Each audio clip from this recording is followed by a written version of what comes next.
वरचं सत्ता BJPची आहे, खाली सत्ता BJPची आहे, त्यामुळे कामं होणं डेफिनेट 100% कामं होईल. आतापर्यंत सगळा जो विकास आहे तो त्यांच्याच माध्यमातून झालेला आहे. पवन महाजन आणि कांचनताई. 25 वर्षापासून काँग्रेसचा आमदार होता. एवढं सगळं असताना बी ह्या वार्डाचे कामं झाले नाही. काय वाटतं कोणाचा पगडा जास्त भारी आहे? BJPचा पगडा. बीजेपीचा. आपला प्रभाग क्रमांक 5 मध्ये कोण उभा आहे? मंगला पिंपळकर आणि संतोष भोयर संतोष भुयर. कामं झाली- चढत अध्यक्षासाठी उभे आहे. काय वाटतं कामं झालेत पाहिजे 6 तसे? वर्षामध्ये कुठलंही काम नाही इथे. एक रोड नाही, नाली नाही, काहीच नाही. त्याच्यामुळे आम्ही इथे उमेदवार निवडून म्हणजे दिले आहे. हे उमेदवार निवडून येतील एवढं तुम्हाला पक्क सांगतो आहे. आणि तुमचे कामं होतील. कामं करण्यासाठीच आम्ही यांना दिलं आहे.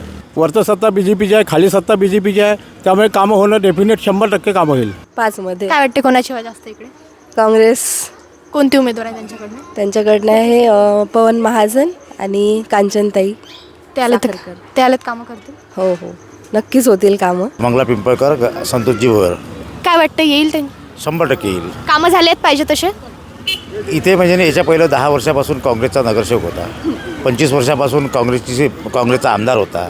एवढं सगळं असताना बी ह्या वार्डाचे कामं झाले नाही. कामं झालेले नाहीत ते. काहीच कामं झालेली नाही आणि कोणीच काम ह्या वार्डाचे केले नाही. त्याच्यासाठी यावेळेस भारतीय जनता पार्टीला आम्ही सगळ्या लोकांनी एकी करून भारतीय जनता पार्टीला निवडून द्यावं, आमचा असा निर्धार चालू आहे. आता नगरपरिषद निवडणूक जवळ आलेली आहे. तुम्ही प्रभाग क्रमांक किती मध्ये येता? 5 मध्ये. काय वाटते कोणाची हवा जास्त इकडे? इथे श्याम महाजनची. आले तर ते कामं करतील. आतापर्यंत सगळा जो विकास आहे तो त्यांच्याच माध्यमातून झालेला आहे. त्यांनीच केलेलं आहे. त्यांनीच केलेला आहे. तर नक्की ते समोर कामं करतील. करतील. प्रभाग क्रमांक किती मध्ये येता? 5 मध्ये. 5 मध्ये. काय वाटते कोणाची हवा जास्त इकडे? हवं तर सारखीच वाटते बा आता. सगळ्यांची सारखीच वाटते. सारखीच काही कामं राहिलेली आहेत? कामं तर राहिले, भरपूर नाले वगैरे राहिले.